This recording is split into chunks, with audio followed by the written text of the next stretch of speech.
Baik, halo semuanya, perkenalkan nama saya Josia Fortino Bakpahan dari SI 4509 dari Gen Savannah.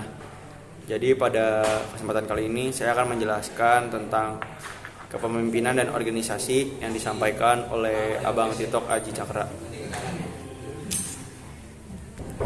Baik, jadi setiap individu punya jiwa kepemimpinan, dan kepemimpinan adalah proses pengarahan dan mempengaruhi kegiatan kelompok yang saling berhubungan tugasnya.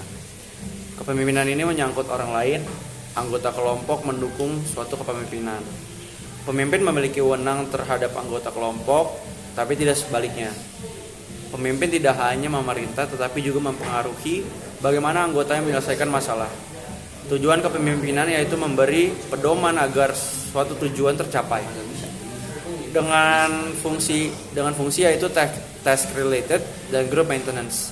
Sikap kepemimpinan itu ada 6. Yang pertama adalah penggerak. Lalu yang kedua ada hasrat untuk memimpin. Yang ketiga kejujuran dan integritas tinggi. Yang keempat adalah self confidence. Yang kelima adalah intelligence. Dan yang keenam adalah extraversion. Jadi tentu saja seorang pemimpin itu harus bisa menggerakkan organisasinya. Dan dia harus punya hasrat untuk memimpin. Dia juga harus punya kejujuran dan integritas yang tinggi.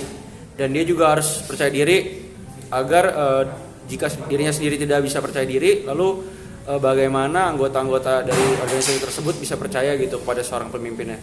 Dan yang kelima tentunya dia harus punya intelligence, karena seorang pemimpin tentu harus punya kemampuan berpikir yang baik. Selanjutnya adalah komponen kepemimpinan. Yang pertama, seorang pemimpin tidak dapat berdiri sendiri, karena ya tentu dalam suatu organisasi itu harus ada anggotanya. Lalu yang kedua, pemimpin itu memiliki pengaruh. Seorang pemimpin harus mempengaruhi anggota-anggotanya agar bisa mencapai tujuan yang sama gitu. Dan yang ketiga itu ada organisasi. Organisasi ini memiliki tujuan bersama. Karena dalam organisasi ini ada banyak orang, jika ada banyak pendapat dan opini tentu harus disatutujukan gitu, sehingga tujuan yang utama bisa tercapai. Selanjutnya saya akan menjelaskan tentang organisasi. Organisasi adalah sekumpulan orang dengan tujuan yang sama dan saling bekerja sama. Berasal dari kata-kata organisme, yaitu struktur yang bagiannya ada dua, yaitu bagian-bagian yang berhubungan dengan terintegrasi. Jadi kesimpulannya, organisasi adalah sistem kegiatan kerjasama dengan sistem koordinasi untuk mencapai tujuan yang sama. Fungsi organisasi itu sendiri, yang pertama adalah mengatur tugas dan kegiatan kerjasama. Yang kedua adalah mencegah keterlambatan kerja dan kesulitan yang dihadapi.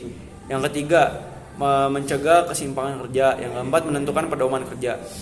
Ada juga keuntungan dari organisasi. Yang pertama, mengerti tugasnya masing-masing. Yang kedua, memperluas hubungan kerja.